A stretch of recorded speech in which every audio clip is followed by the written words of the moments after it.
I know you had a dog in this fight as Ole Miss gets old Pete Golden for their head coach. I did not see that coming at all. I didn't either. My son told me they hired him, and I thought he was flat out lying.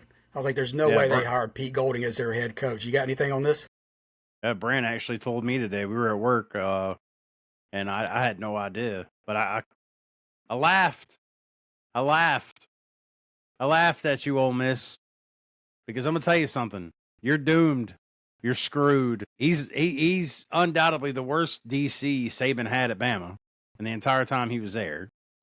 And now he's going to be your head coach. There's no hope for you.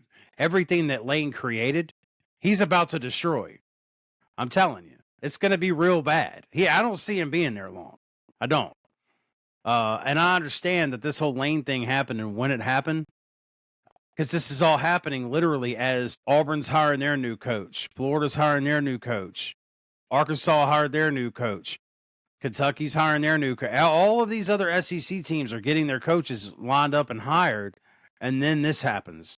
Who the hell is Ole Miss supposed to go get? So it's not like you had much of a choice anyway. I mean, I understand why you did it. I'm just trying to educate the fans here. You guys are doomed. You Yeah, guys are doomed. and I saw on X or wherever that uh, either an Ole Miss beat writer or a fan was like, "We got our Kirby Smart," and I just had to kind of chuckle at that. Brant, you got anything on this hiring? Um, I completely agree with Pete Golding being a terrible defense coordinator.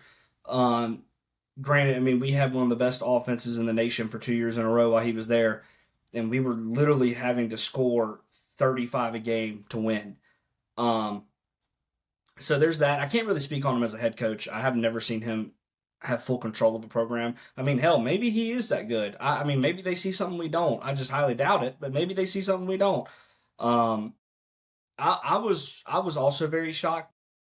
I definitely thought he was going to be their interim. I didn't doubt that. But their head coach, where they have full on signed him to a deal, was crazy to me. Y'all want to talk about, or Chad, I think it was just you who just said who else could you go get at that time anyway, or Scott. I was really shocked as an Alabama fan that nobody went after Ryan Grubb. Now, granted, we've never seen him, coach have a full control program either. But I mean, Ryan Grubb has won us about 4 or 5 of these games we played in this year. And he's definitely had his down moments. I'm not saying he hasn't. I mean, we definitely had he's called some plays where I've been watching and I'm literally screaming at my television.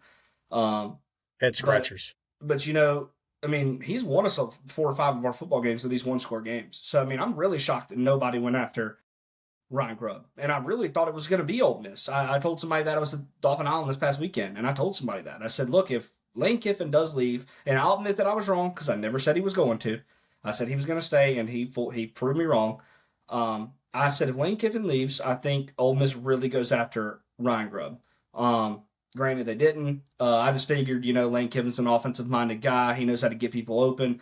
I figured that Ryan Grubb would probably be the second best option. But nobody did, so, whatever. I'm glad we had to keep our OC. But, yeah, it was, I don't know, just real skeptical about this Pete Golding hire. But, time will only tell. Hopefully, I mean, God, I don't hate the guy at all. God, I hope you, win unless you play Alabama. But, I don't see it working out long term. Yeah, Hey, I'll I be mean, pulling for him when he plays Ole Miss next year. I'm gonna yeah, find some blue and red to put on that day for sure. yeah, and I'm pulling for Pete Gold. I hope he does good. I mean, I know he didn't. I know he's kind of bad as a coordinator, Golding at Alabama, but I'm pulling for him. And as far as the Ryan Grubb, who said nobody looked at him? He may, teams may or colleges may have put feelers out, and he may just, be content with being a coordinator. I mean, I don't know. Some people are just coordinators, and like Kane Womack. He may realize that he's just a coordinator at at a D1, a high end D1. He's a very damn good defensive coordinator, and that may be where his passion is. I hope neither one of those guys move on.